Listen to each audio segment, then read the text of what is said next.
agrofloresta é um sistema de agricultura que considera a terra um ser vivo e do qual todas as vidas dependem dessa vida. No Brasil, mais de 40 milhões de pessoas vivem no campo. São quase 4,5 milhões de estabelecimentos rurais vinculados à agricultura familiar. Apesar de representarem a maioria das propriedades, elas ocupam apenas 1/4 das terras cultivadas. Ainda assim, é a agricultura familiar que produz 70% dos alimentos que são consumidos pelos brasileiros. Já as grandes propriedades do agronegócio produzem principalmente soja, milho, algodão, cana-de-açúcar e carne bovina. Todos commodities para exportação. Por isso, esse é um filme com ponto de vista. O ponto de vista do agricultor e da agricultora familiar. Agricultura tamanho família, uma alternativa ao agronegócio.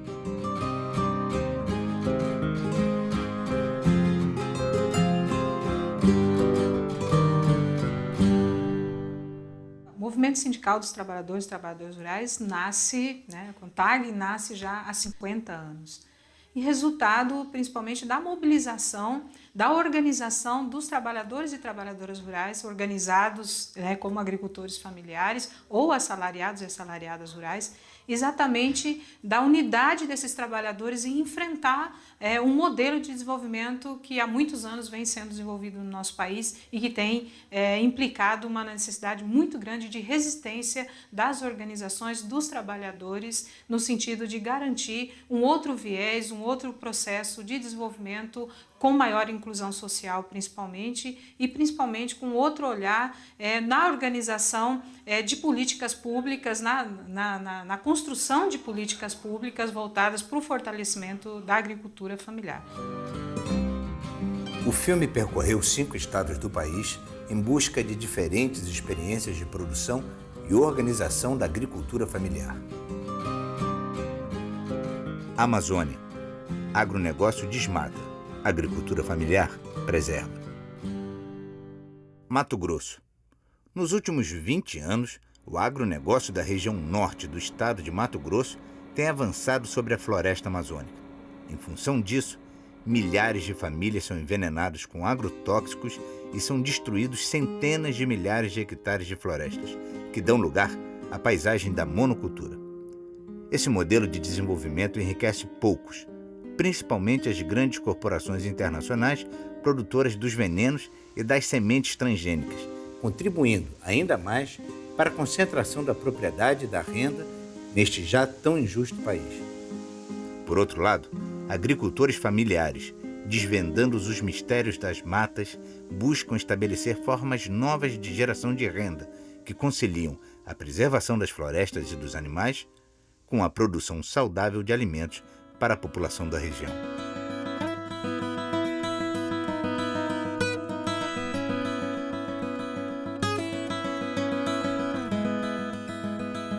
Era tudo mato, só que a obrigação nossa era o seguinte, que quem adquirisse um lote que comprasse da colonizadora, ele era obrigado de fazer a abertura e abrir quanto antes melhor, para não ter problema de o estrangeiro vir e tomar a Amazônia. O homem sem terras no Nordeste e a terra sem homens na Amazônia.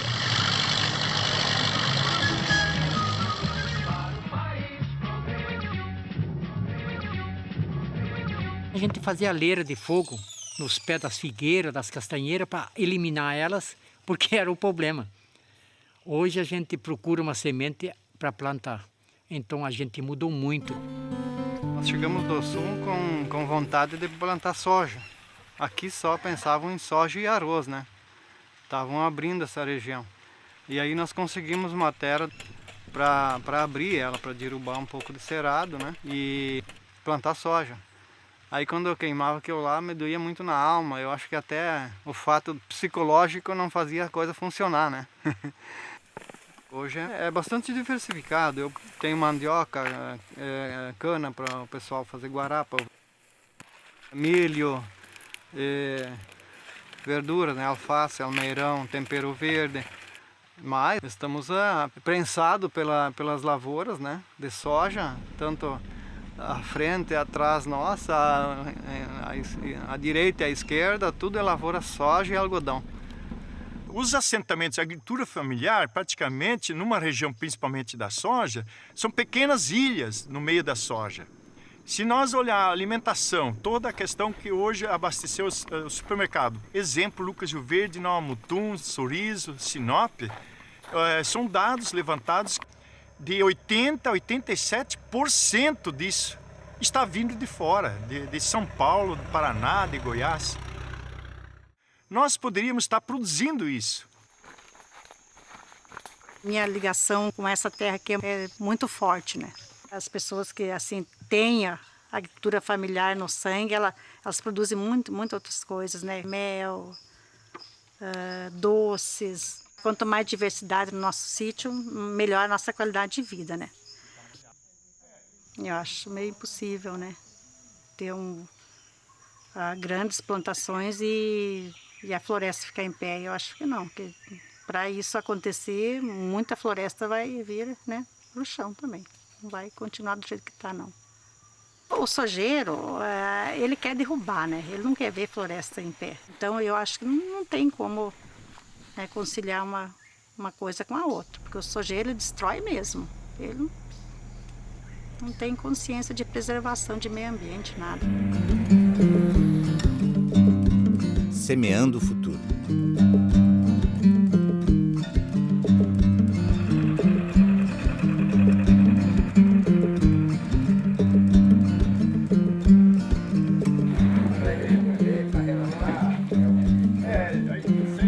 Pequeno produtor com 70 hectares, para ele conseguir plantar a monocultura, né, ele precisa de uma estrutura grande, né?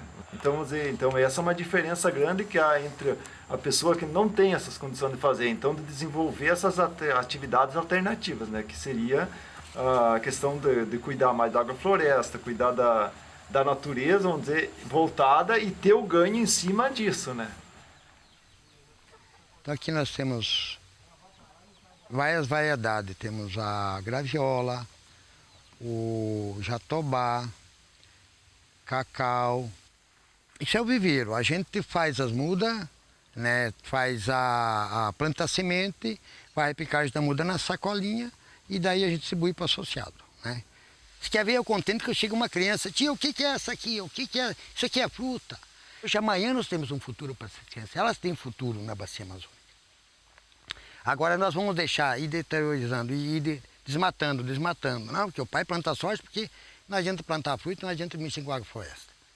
Gente, se você plantar um pé de uma muda de Itaúba hoje, em 10 anos você tem mais de 10 vezes o valor do soja que você colheu em 10 anos na mesma área. E nós estamos preservando. Esse aqui é o ouro da bacia amazônica. Isso aqui é denominado, é a fruta da castanha do Brasil, denominado ouriço.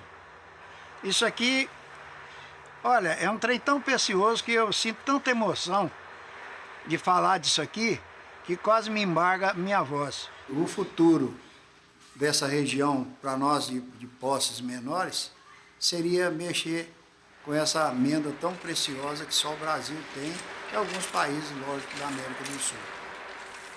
Quando sai de lá da fazenda, a gente leva para um outro setor, que é o secador, que é a maturação da castanha bruta, para ela ser transformada num trabalho de quebra da castanha. Essa aqui é uma das primeiras castanheiras que a gente tem plantado aqui na propriedade. Veja só o tamanho dela, a espessura dela, que ela é muito linda. Então vale a pena você investir numa árvore frondosa que dá tantos frutos e ao mesmo tempo garante o futuro. Eu espero que nunca vou dar nenhum passo para trás, só quero procurar ir para frente, porque é os pequenos animais, a pequena diversificação que tem na nossa propriedade que faz esse anel de amizade com todos, que a gente se sente feliz, porque eu me sinto realizado, eu e a minha família.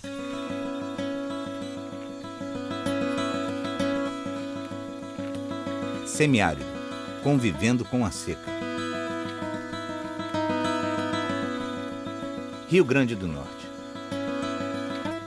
No Rio Grande do Norte, 94% das terras são área do semiárido, onde a seca é o maior problema.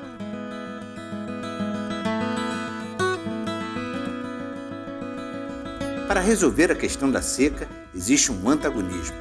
Por um lado, os movimentos sociais e a agricultura familiar defendem projetos de convivência com o semiárido, como, por exemplo, com a construção de pequenos açudes, cisternas, cacimbões e outras tecnologias sociais.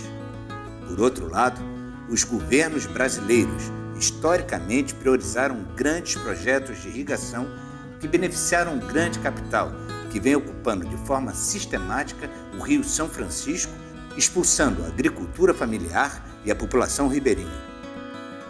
Os agricultores familiares acreditam na convivência com o semiárido, produzindo agroecologicamente. A agricultura de base agroecológica é uma agricultura que lida muito melhor com os extremos climáticos. Agora, nessa seca do Nordeste, nós vimos isso claramente. Onde você tem as experiências de desenvolvimento da agroecologia, onde as famílias e as comunidades têm mais conseguido lidar com essa seca severíssima. A agroecologia é um estilo de vida, porque aqui, os nossos produtos aqui, não dá vontade nem de vender. Se tivesse como, a gente armazenava. Quando você come um alimento desse aqui, você não está só se alimentando, não. Você está também tomando um medicamento. O semiárido é viável, contanto que tenha um olhar mais definido para ele, mais próprio, com mais carinho, certo? Mas ele é viável.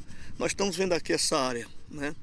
Então são apenas 16 famílias que tiveram essa oportunidade de ter essa tecnologia da irrigação localizada, né? Outros não tiveram esse acesso ainda, não acessaram ainda. A assistência técnica, nem todos os agricultores aqui da região têm essa assessoria técnica. Então precisa que essa tecnologia seja ampliada, né? Hoje nós estamos com mais ou menos 10 meses que não chove aqui na região. Mas a pouca água que eles têm estão produzindo, né? Produzindo as hortaliças para alimentação, para vender na feira e também produzindo alimento para os animais. A gente conseguiu, através de muitas capacitações, treinamentos, a gente começou a descobrir a importância de tentar sobreviver com projetos de irrigação. Nisso a gente consegue produzir alimentos para os animais e a questão da produção das hortaliças, que tudo foi a informação.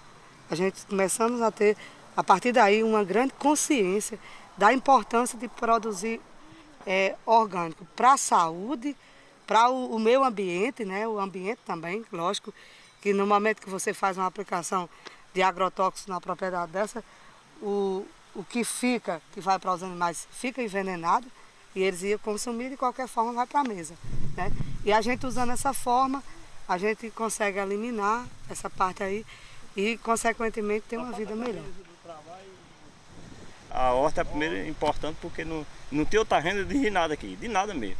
Para quem não tinha nada, não tinha um ganho nenhum, aqui não tinha ganho nenhum, era um dia de serviço para aqui para colar. Aí a gente achava que a horta era melhor. Aí as goiabas veio bem em junho, foi em julho que a gente plantei, trouxe as mudas, a gente plantei em julho, quer dizer que tá com um ano de semestre essas goiabas. Aí deu a primeira safrinha, deu umas, poucas. Aí quando foi agora, deu outra safra, e essa semana eu tirei, a semana passada. Daqueles pés de goiaba, as carreiras tinha essa. Eu vendi uns 70 quilos de goiaba, fora que eu dava 3 a 1, 4 a 1, aqui que não tinha, sabe? Todo dia eu venho aí e tirava um balde de 20 quilos, cheio de goiaba. Aí eu ia pra casa, eu vendia de 2,50, de 3. Eu vendi uns 70 quilos. Eu mesmo fazia galão. Eu passava de 15 dias para tirar um forno de 30 sacos para ganhar R$100. Isso é verdade. Quer dizer que 30 dias, né? 15 dias, 30 dias no mato para ganhar R$100. O réu era grande. Como é que tem a história? Hoje eu tô gordo. Era mesmo. Sem eu faço só brincando, sentado dentro de casa. Eu produzia, digamos, 500 quilos de fumo. Mandava para lá. Lá eles quem classificava, botava lá embaixo, de primeiro a 5. Aí ele botava o da gente de 5. Se valia 10 conto o quilo o primeiro, o outro baixava para R$1, digamos. E era o que eles dissessem lá, a gente não tinha como negociar. Eles lá quem dava o preço e quem mandava o que queria, a gente ficava devendo e era escravo assim. Cada dia ficando mais devendo a ela, cada dia. Que hoje, graças a Deus, nós já melhorou muito. Tem vários tipos de comida na mesa. Cada dia tem até 10 tipos de comidas. Aí comecei a negociar nas feiras, sabe? Com a verdurinha, com 100 móis, 200 móis, fui achando bom e hoje eu levo 1000 móis para uma feira. Da produção direto para o consumo.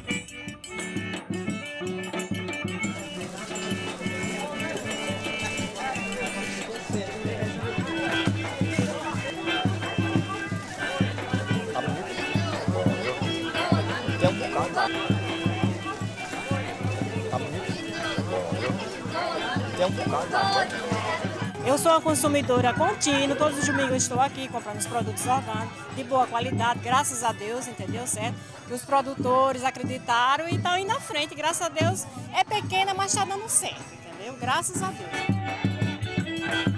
Tudo melhor, eu acho que se tem havido dentro do começo, não tem havido aquele negócio de inseticida, o povo até vivia mais um pouquinho, né? Você sabe que está comendo um produto de qualidade. Você não está comendo uma fruta pensando no total do veneno que você tem dela. Botando o cheiro verde na panela, né? Porque até o cheiro é diferente. Então os outros agricultores foram se interessando, porque foram vendo também a preferência da população pela produção orgânica, né? Que é melhor qualidade de vida. Não só no financeiro, né? Mas também no aspecto da questão da saúde. Porque se a gente produz orgânico, se não tem veneno, a nossa qualidade de vida vai estar aumentando, né?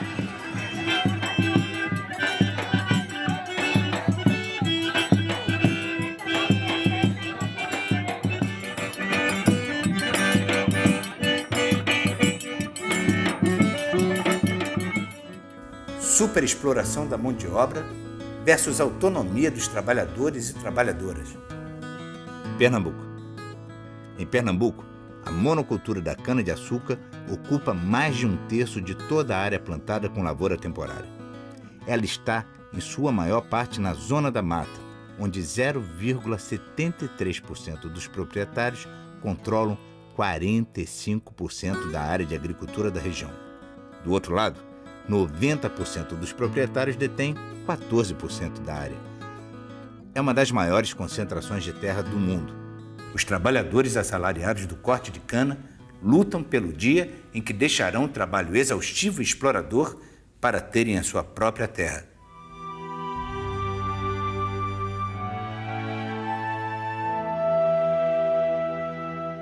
Na verdade, o agronegócio, ele, com todo o seu discurso de modernidade, de civilização, ele mantém relações medievais de trabalho, né? Quer dizer, haja visto que o crescente número de denúncias na área de escravidão em grandes fazendas. A tendência é de piora, porque para que essas empresas elas continuem viáveis economicamente num ambiente cada vez mais hostil do ponto de vista econômico, elas precisam explorar cada vez mais o trabalho. Eu entrei no contrato, né? Na safra. Passei meio e terminei ficando por 12 anos. Até agora faz 12 anos que eu trabalho na empresa. Eu trabalhava no fogo, botando fogo, queimando a cana. Aí estava muito prejudicado da minha vista e até hoje estou prejudicado por causa da quintura do fogo. Eu acho assim, né, que a gente devia ganhar melhor, ter mais coisa melhor para nós. A gente emagrece, né, nesse prédio a gente emagrece muito. O desgaste que a gente tem aqui não dá nem vontade da gente comer. Rendimento médio mensal dos trabalhadores e trabalhadoras temporários no corte da cana, 49% do salário mínimo. 85% não possuem carteira assinada.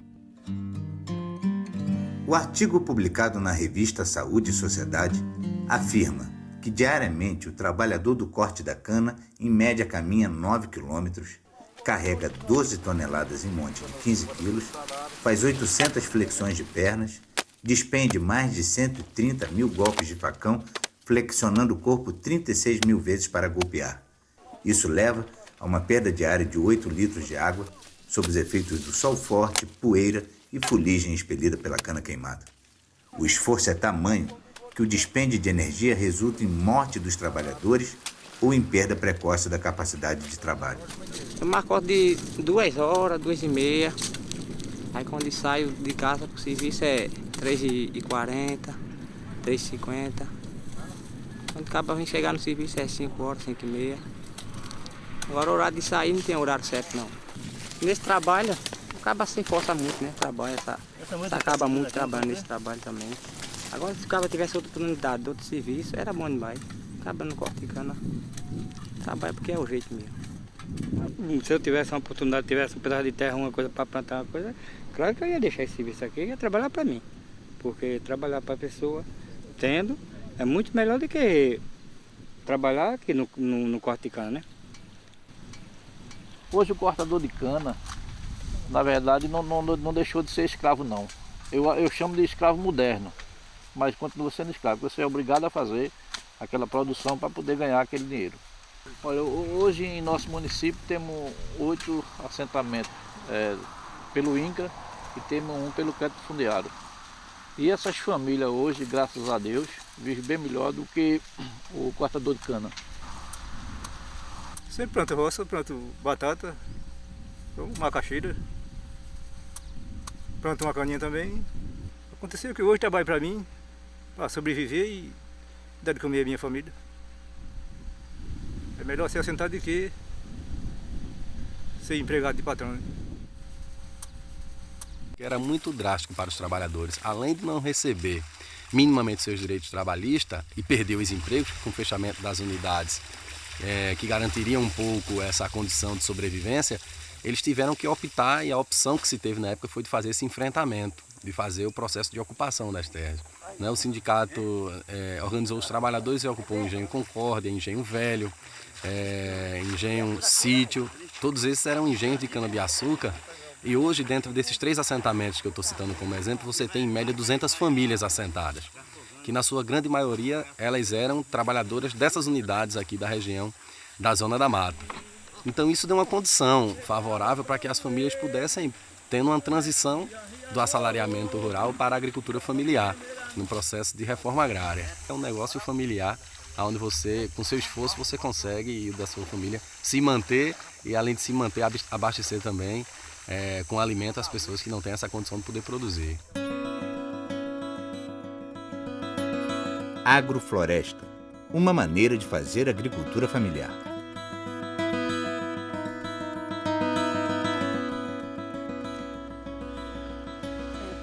O Centro Sabiá iniciou o trabalho com agrofloresta há 20 anos no estado de Pernambuco, na região da Zona da Mata. Sempre foi um desafio muito grande, né, sensibilizar e fazer com que as pessoas, as famílias, entendessem esse novo modelo de produção, né, que pensa de uma forma diferente, vê a natureza de uma forma diferente e cria outras relações com o agricultor, com a família agricultora e com a sociedade.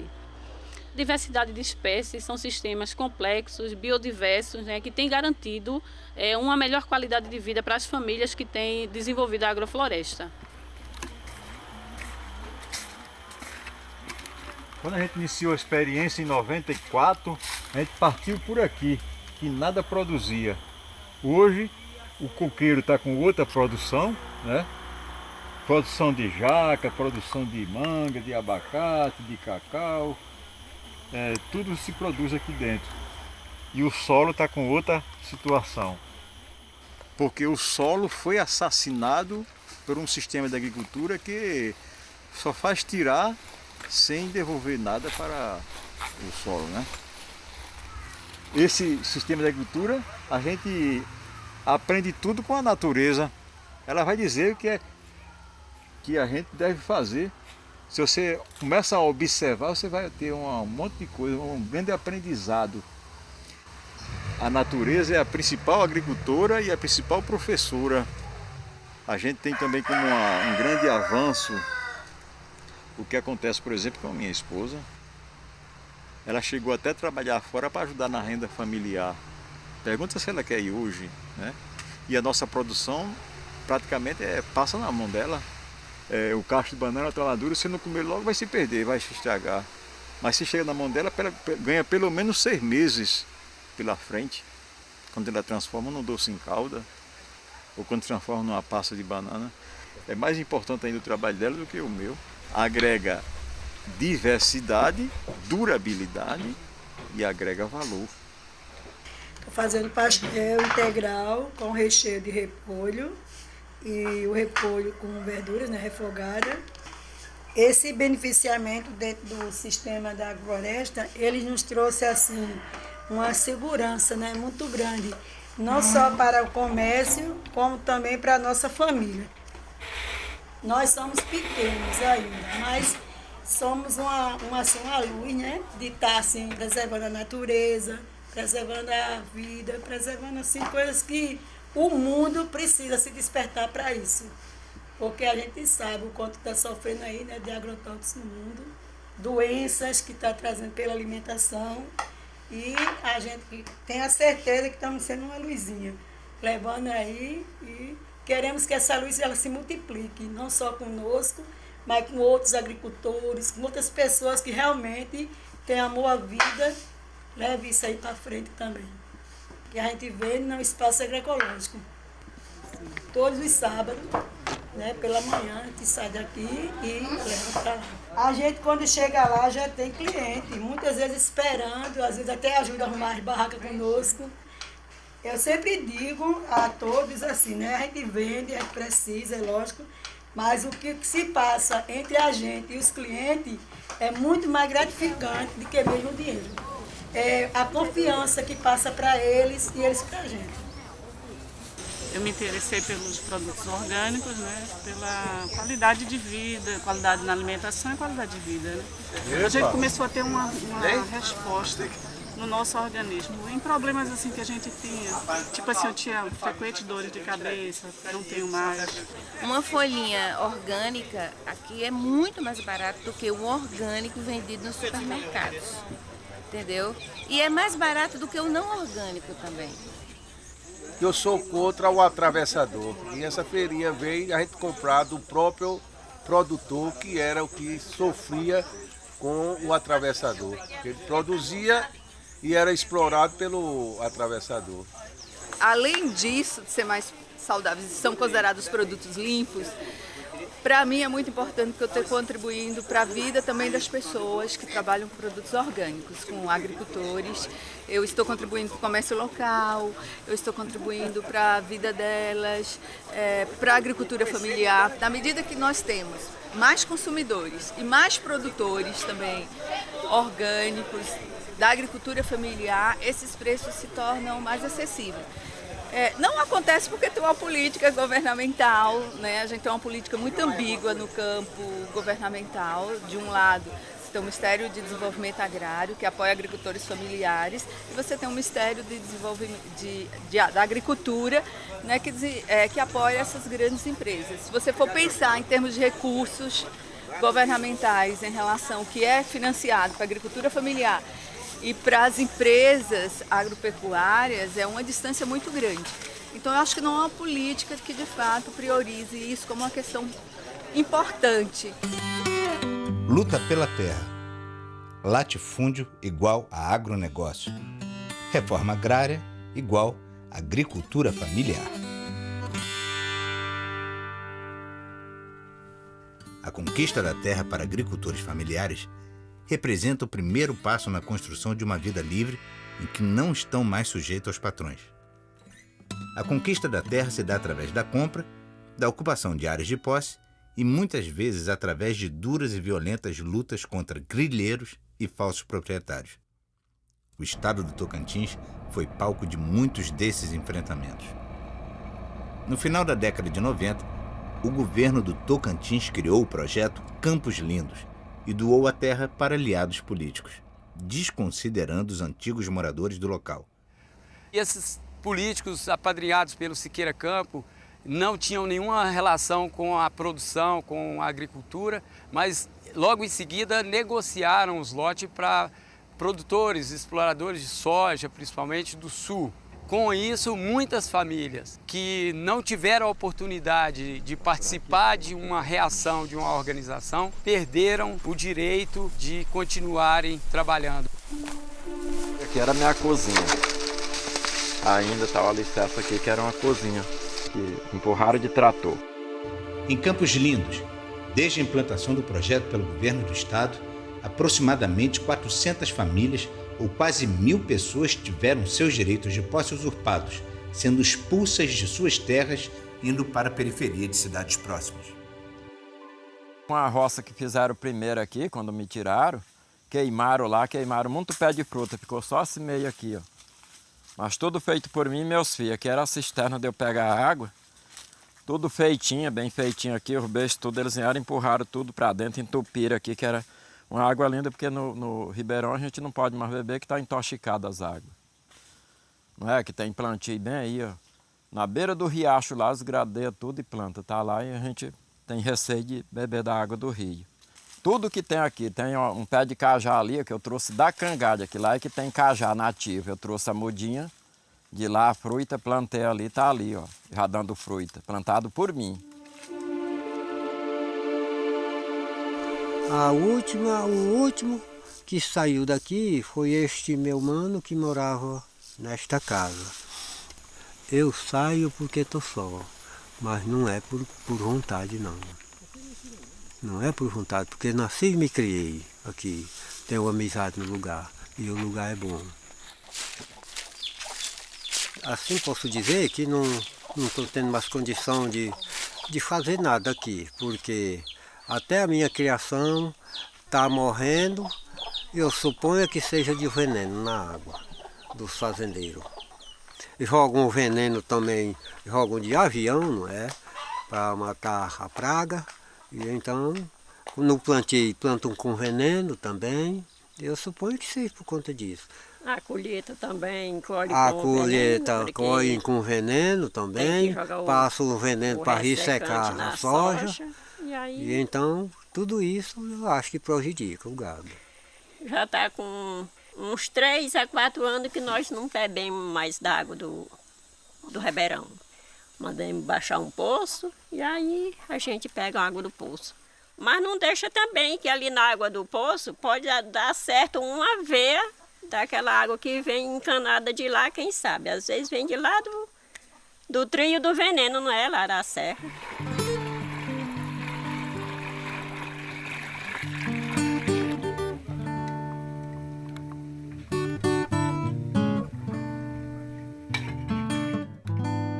A maioria dessas famílias que saíram daqui estão no município, na sede do município de Campos Lindos, nas periferias, vivendo em condições de extrema pobreza. Imagina uma cidade do interior, uma cidade de em torno de 8.000 habitantes, de uma região que se diz rica de produção agrícola, em que famílias têm que se alimentar de restos de lixo. Segundo o levantamento da ONU em 2010, em Campos Lindos, o Índice de Desenvolvimento Humano, que avalia a longevidade das pessoas, o grau de escolaridade e a renda, é o segundo pior do estado de Tocantins.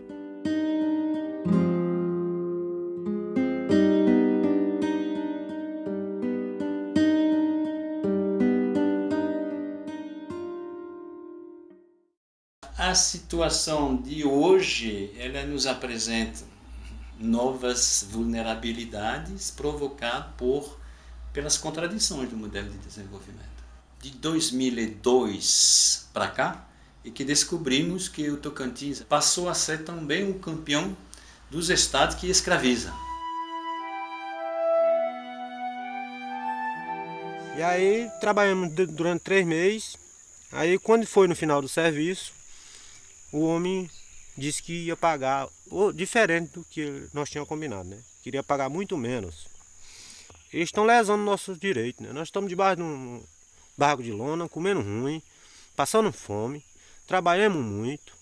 E a partir daí, muita gente foi se vendo, né, que estava sendo lesado mesmo e através até de mim, muitos já foram resgatados de outros lugares, né? Região do Bico do Papagaio. Região onde a luta dos trabalhadores e trabalhadoras rurais levou à conquista de terras e à implantação dos assentamentos de reforma agrária. Vinde, meus filhos de tez queimada, segui em ordem vossas armas preparadas, vossos machados de gume cortante, pioneiros, ó pioneiros. A estrada Belém-Brasília começava. A região do Bico do Papagaio, ela, né, houve uma grande migração, né, de muitos nordestinos, pessoas de outras regiões, né? E com a construção da Belém-Brasília, houve uma especulação, né, das terras com a grilagem de terras. Nós, na região do Bico do Papagaio, no Tocantins, né, que antigo norte goiano, passamos por uma peleia muito grande na construção da luta pela reforma agrária. E uma perca mais irreparável que tem na história da luta pela terra no Bico do Papagaio foi a perca do padre Josimo, né, que foi um padre, um jovem que lutou e foi morto aos 33 anos de idade porque defendia os interesses dos trabalhadores e das trabalhadoras daquela região. Assim como o padre Josimo, milhares de pessoas foram assassinadas, realidade que permanece até hoje na luta pela terra.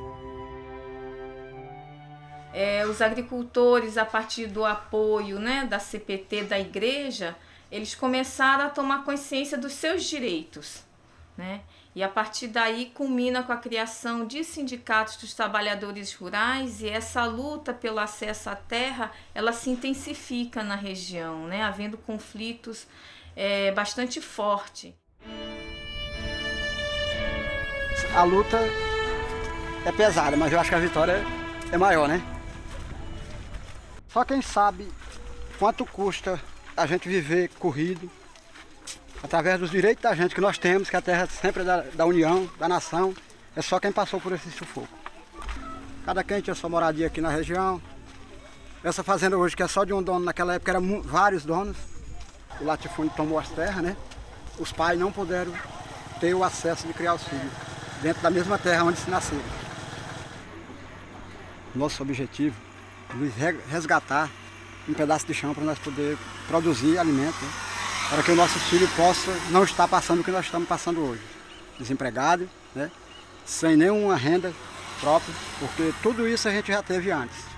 No passado, nossos pais tiveram, nossos tios, e hoje a geração nova não tem, né?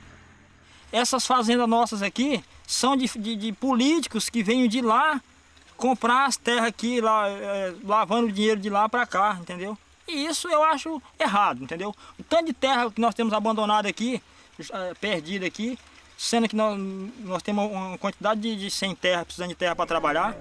Eu tenho fé em Deus que nós vamos conseguir. E nós estamos na luta e não vamos desistir não. Mas nós vamos manter a nossa luta aqui e vamos em frente. Nós temos então um lado que é o nosso time da reforma agrária, da agricultura familiar, dos sem terra. E do nosso adversário, que é o latifúndio, que é esse exemplo que está aqui, as fazendas, né? As grandes barragens, o agronegócio, o latifúndio avançando. E a gente não pode perder de vista a luta do padre Josimo, a luta desses companheiros que estão nesse processo organizado, que se hoje o Bico do Papagaio tem essa dimensão do tamanho da grandeza da agricultura familiar nessa região, é devido à nossa grande capacidade de organização. Né? E eu pergunto para vocês, reforma agrária, quando? Já!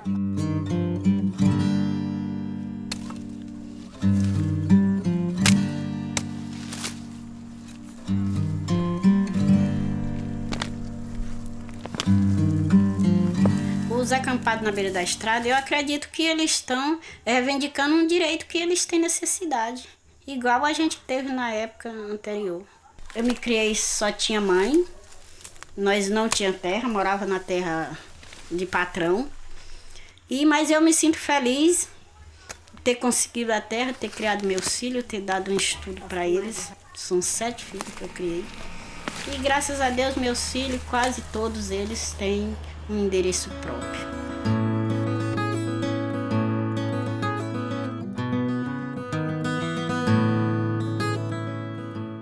As mulheres, elas foram muito guerreiras nesse processo. Quando a polícia chegava nas comunidades, os homens corriam tudo, se escondiam, e as mulheres quem ficava em casa. com os filhos e enfrentar a polícia, enfrentar os grileiros. E nós estamos aí, né, lutando. E tudo isso que nós temos aqui é fruto de uma luta por reforma agrária. Renda média mensal das mulheres antes da Associação Regional das Mulheres Trabalhadoras Rurais do Bico do Papagaio, R$100. Renda média mensal das mulheres depois da Associação Regional das Mulheres Trabalhadoras Rurais do Bico do Papagaio, R$1.000. Eu acho assim uma grande conquista, né, dos trabalhos, da luta. Através da nossa luta, nós tivemos uma grande conquista, né, de estar aqui nessa terra, que a minha mãe e meu pai lutou muito para nós estar aqui. E essa luta vai ser uma coisa para sempre, né? Esse lugar aqui vai ser um lugar que nós vamos criar filhos e netos e talvez nós não vamos acabar nunca. Na verdade, quando eu cheguei aqui, isso aqui era uma matona virgem. Aí eu devastei essa matona aí todinha. Era na expectativa de plantar, era legume, arroz, feijão, milho, mandioca, essas coisas. Só que a área aqui eu plantei de tudo, só que não deu, sabe? A terra é muito fraca. Aí eu resolvi plantar essas árvorezinhas assim, aqui. Eu queria aproveitar o que tinha por causa do clima da terra, né? Que sempre a terra dá mais o que já tem nativo, né? Aqui eu tô vendo copaíba, cacau nativo, tô vendo louro, camaru, bacuri, cupu. Aqui trabalha gente da família, trabalha mulher e trabalha mais gente de fora. Uns ajuntam uma fruta, outro corta, outro faz, guarda e junta todo mundo e faz. 3 hectares de cupu hoje de bacuri está gerando em 3 meses o que o gado gera durante um ano, mais ou menos. Daí, né, a importância dos SAFs aqui nessa região e dessa questão de trabalhar esses sistemas agroflorestais. Sempre existiu 2 modelos de desenvolvimento, né? Esse preconizado pelos trabalhadores e trabalhadoras rurais da região, né, que investe naquilo que é local.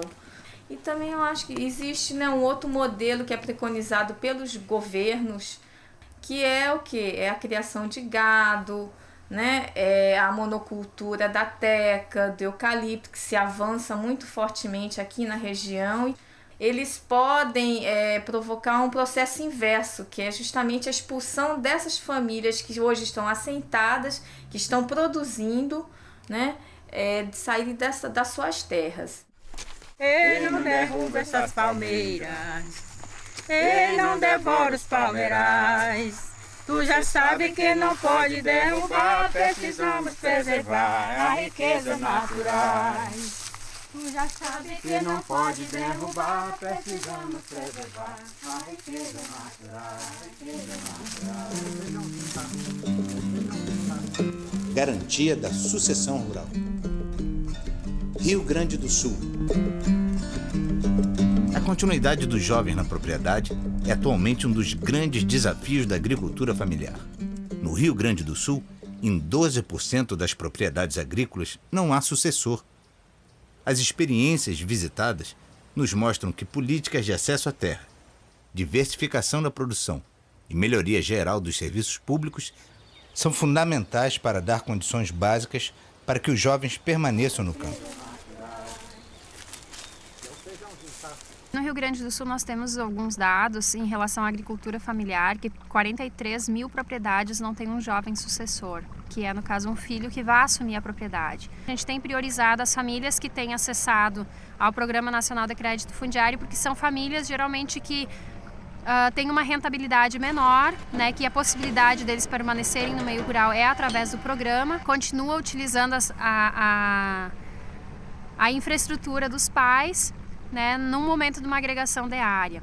Acho que com certeza tem que valorizar a questão da agricultura familiar, porque aqui gera emprego para nós. Os meus filhos têm ocupação aqui, enquanto na monocultura gera emprego só para alguém, enquanto na realidade o dono, o produtor mesmo, não trabalha com essa atividade.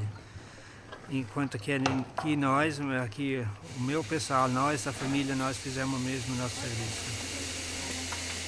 Você é o dono do seu próprio empreendimento, trabalhando no sistema familiar, tu consegue baixar teu custo de produção, já que tu não depende de mão de obra de fora, de terceiros, né? Sempre desde pequeno gostei de lidar com bicho, né? O que fez com que eu permanecesse na atividade pecuária, da agricultura familiar, né? Isso é uma importância, esses créditos, para podermos adquirir o maquinário, né? E fazer melhorias na propriedade, construção de novos galpões, ampliar a produção, e isso tudo influenciou na permanência na propriedade e na melhorização da produção.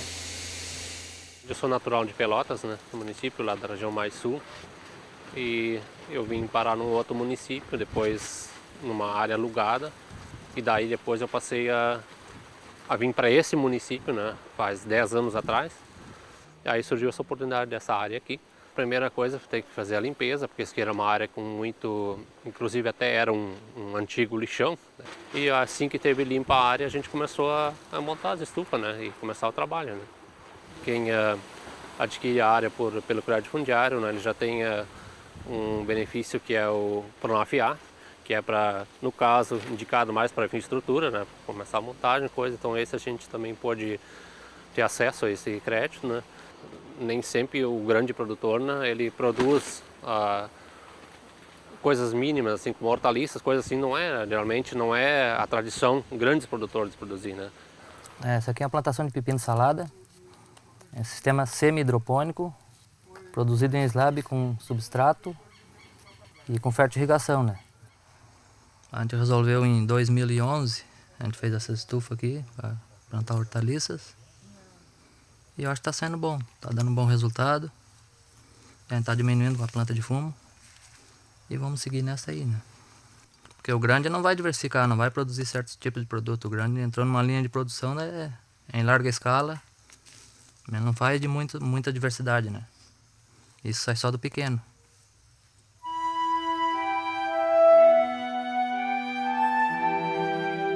Eu sou natural da Malhada, interior de Passo Sobrado. Ele é natural de Pinheiral, interior de Santa Cruz do Sul. A gente casou, vai fazer 18 anos. Daí a gente foi morar na propriedade da terra dos pais dele, no caso, em Pinheiral, né? Daí, assim, a gente arrendava toda a terra lá para plantar, né? Que a gente plantava fumo. Era a nossa renda principal, só ela, né? Era o fumo. Daí tinha que arrendar a terra, tinha que comprar lenha, tinha que... E ainda dá porcentagem para os pais dele, né? Daí a gente, assim, não achou viável aquilo pra gente, não sobrava muita renda, né? Muito dinheiro. Daí a gente foi procurar uma área de terra pra gente. Primeiro a gente chegou aqui, era tudo capoeirão, né? E foi abrindo para plantar fumo. Porque a gente, desde pequeno, sempre dos pais, sempre era fumo. Daí chegou, daí a gente sempre queria algo a mais, sabe? Não queria só o fumo para nossa vida. Então, e ela sempre queria uma coisa diferente, um negócio de flor, ela gostava muito de flor. É um trabalho a mais, tu vai ter que trabalhar mais, sabe? Não Até porque a mentalidade da gente foi criada voltada ao fumo, né? Daí tu sair dali, tu te sente meio às vezes fora do chão, né? Será que eu vou conseguir fazer, né? Será que vai ter mercado, sabe? Tem aquela preocupação. De repente, se entra uma diversificação, outros produtos, a juventude de repente muda a mentalidade. Só que tem que ser valorizado também, né? E aí ela continua, ela fica. Eu também faço parte da agroindústria Mulheres Guerreiras, aqui dessa mesma localidade, né? Que é uma associação só de mulheres, 11 mulheres. Produzo abóbora para a agroindústria, que é uma cultura assim de fácil cultivo, que eu consigo fazer ainda junto com as outras coisas que a gente faz. Daí a gente cultiva isso. E também cultivo alimentos para os animais. No início foi muito complicado, né? Porque o pessoal aqui da região achava que isso não ia para frente, né? Que era mais um projeto que ia acabar em 2 meses e ninguém mais ia acreditar. E como é uma associação só de mulheres, então muitas vezes até os próprios maridos duvidavam disso. Hoje em dia a gente se mantém, compra os produtos, paga o salário e tudo, mas tem tudo mais para crescer ainda, né? Então esperamos que continue crescendo. E a gente lava, a gente limpa, descasca, a gente faz todo o processo dele, né? Aqui a gente faz conservas, doce, molho de tomate, pasta de alho. Com a divulgação e nosso produto sendo muito bom, sabe? Tendo uma qualidade. Então acho que o pessoal está começando a acreditar mesmo.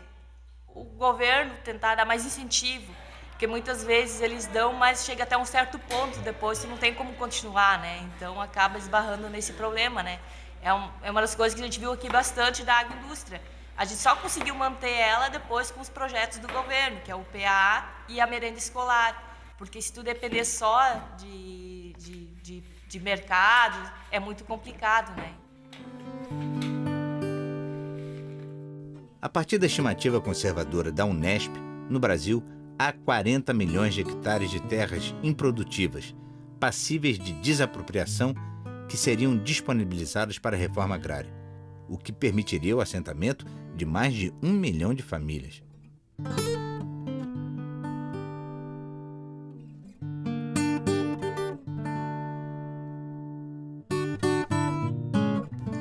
O Plano Nacional de Reforma Agrária prevê o assentamento pela desapropriação dos latifúndios que não cumprem a função social e pela ação complementar de acesso à terra pelo Programa Nacional de Crédito Fundiário, o PNCF.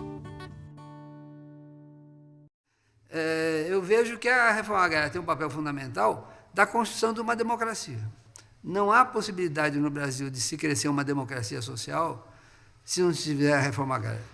O Brasil tem os maiores latifúndios que a história da humanidade já registrou.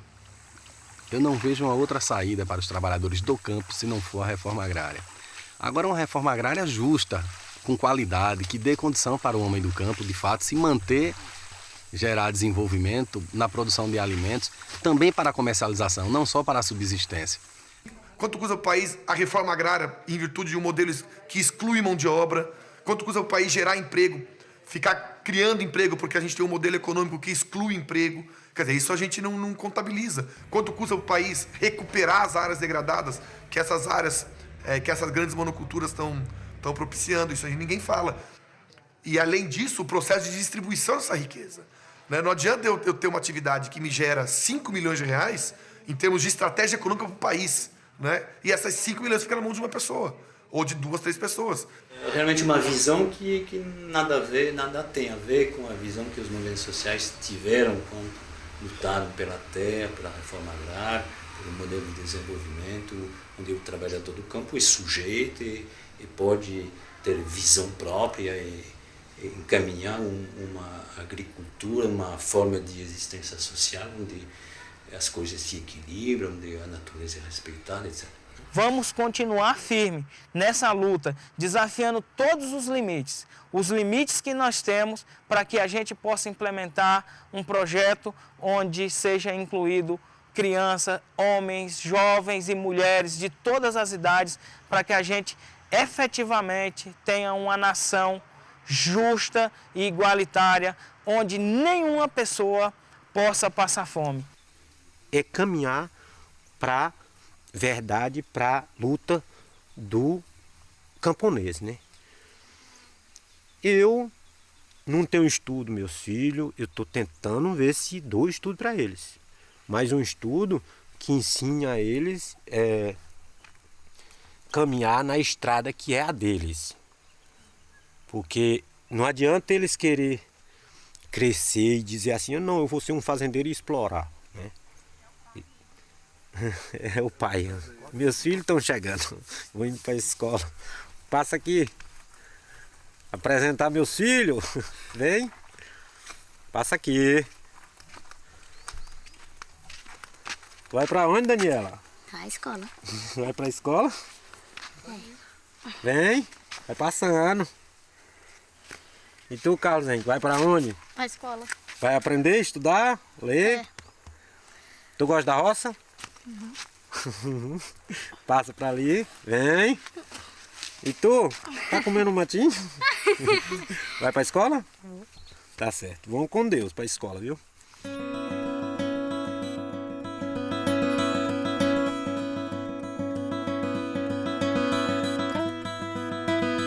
A proposta do capitalismo, do neoliberalismo, já se revelou mesmo fracativa. Basta olhar o quadro mundial. Nunca o mundo foi tão rico em termos de concentração de poder econômico e nunca tão miserável como hoje. 800 milhões passando fome. Esse é o retrato dessa globalização. E não se vê sinal ali dentro de uma reversão, de uma mudança. A mudança é de outro rumo, é em outro universo. E é justamente a partir desses pequenos, da pequena semente de mostarda, a partir do pouco fermento que a mulher pega e põe na massa de farinha e logo aquilo cresce. A partir da pequena chama que ainda fumega e pode se tornar um grande incêndio. Dom Tomás Balduino, 1922-2014.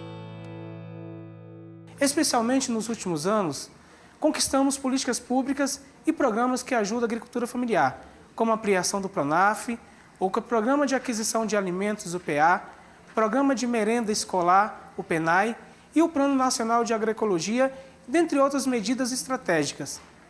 Também conquistamos ações importantes voltadas ao acesso à terra, como a desapropriação por interesse social e o Programa Nacional de Crédito Fundiário, que é um programa complementar da reforma agrária.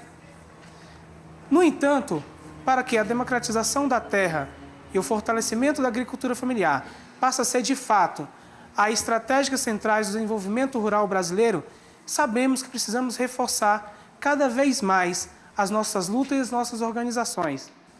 Por isso, conclamamos a você, a todos vocês, trabalhadores e trabalhadoras do campo e da cidade, que na agricultura familiar, na defesa do meio ambiente e na produção de alimentos saudáveis, que venha junto aos povos do campo, das águas e da floresta, para construirmos junto um futuro melhor para brasileiros e brasileiras do campo e da cidade. 2014 é o Ano Internacional da Agricultura Familiar. Também é um ano em que a CONTAG comemora o seu cinquentenário. São 50 anos de luta por direitos no campo, transformando o projeto alternativo de desenvolvimento rural sustentável e solidário em realidade. Venham a se juntar a nós nessa luta que libertará o campo do latifúndio, da fome, da exclusão e da violência.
Ecológico não fazia a coisa funcionar, né?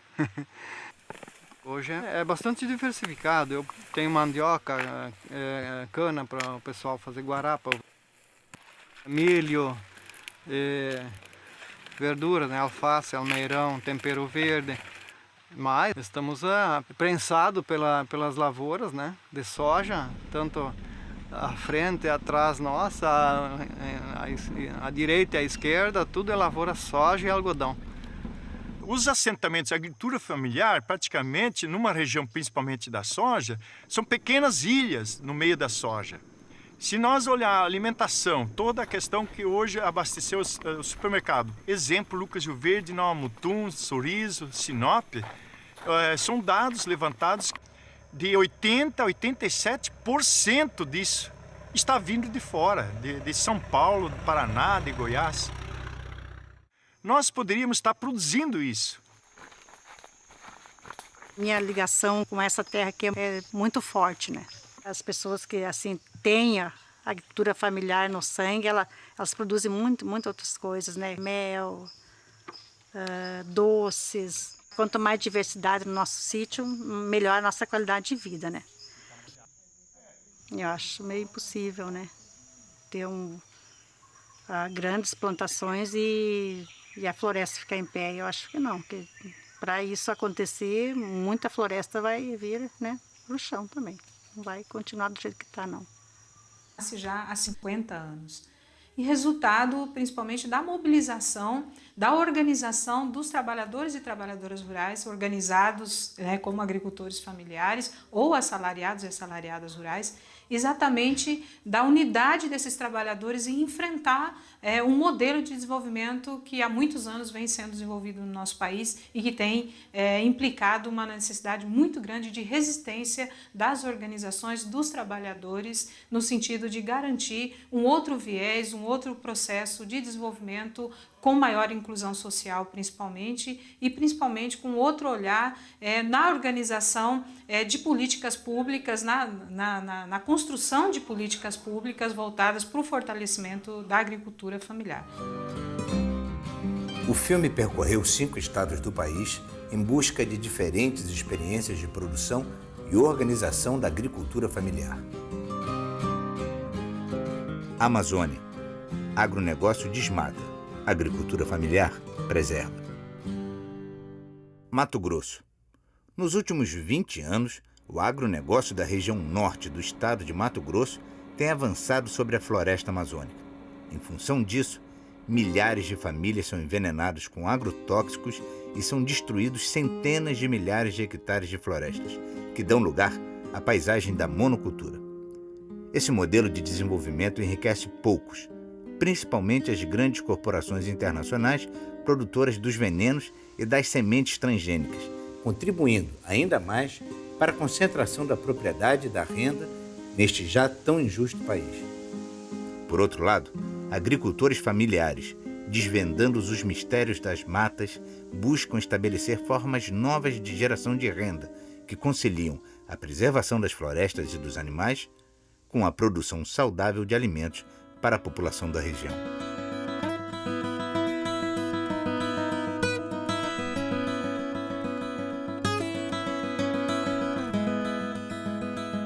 Era tudo mato, só que a obrigação nossa era o seguinte, que quem adquirisse um lote que comprasse da colonizadora, ele era obrigado de fazer a abertura e abrir quanto antes melhor, para não ter problema de o estrangeiro vir e tomar a Amazônia. O homem sem terras no Nordeste e a terra sem homens na Amazônia.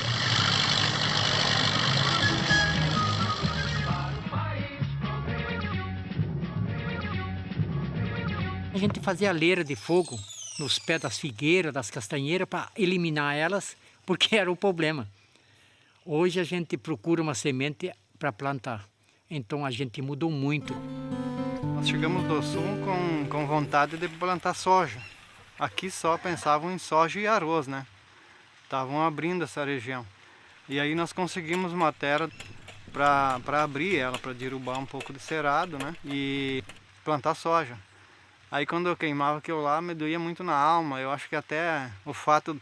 O sojeiro, ele quer derrubar, né? Ele não quer ver floresta em pé. Então eu acho que não tem como conciliar uma coisa com a outra. Porque o sojeiro ele destrói mesmo. Ele não tem consciência de preservação de meio ambiente, nada. Semeando o futuro.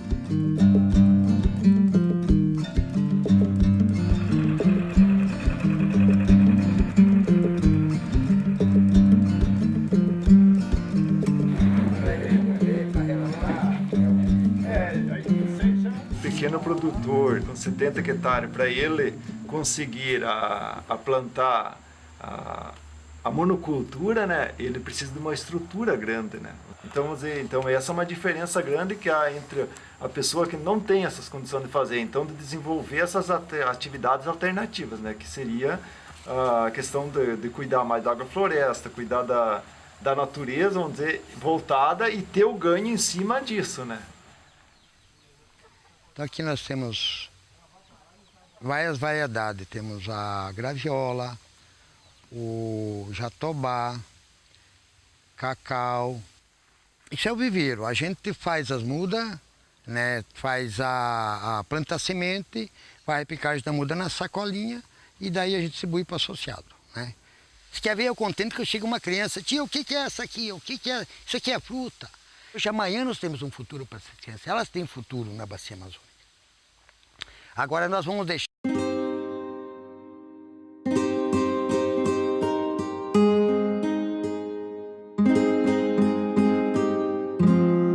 A agrofloresta é um sistema de agricultura que considera a terra um ser vivo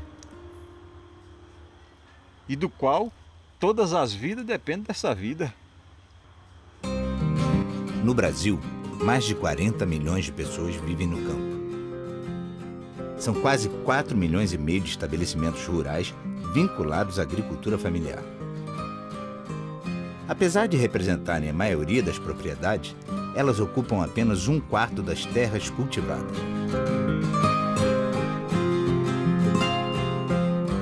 Ainda assim, é a agricultura familiar que produz 70% dos alimentos que são consumidos pelos brasileiros. Já as grandes propriedades do agronegócio produzem principalmente soja, milho, algodão, cana-de-açúcar e carne bovina. Todos commodities para exportação. Por isso, esse é um filme com ponto de vista. O ponto de vista do agricultor e da agricultora familiar. Agricultura tamanho família, uma alternativa ao agronegócio.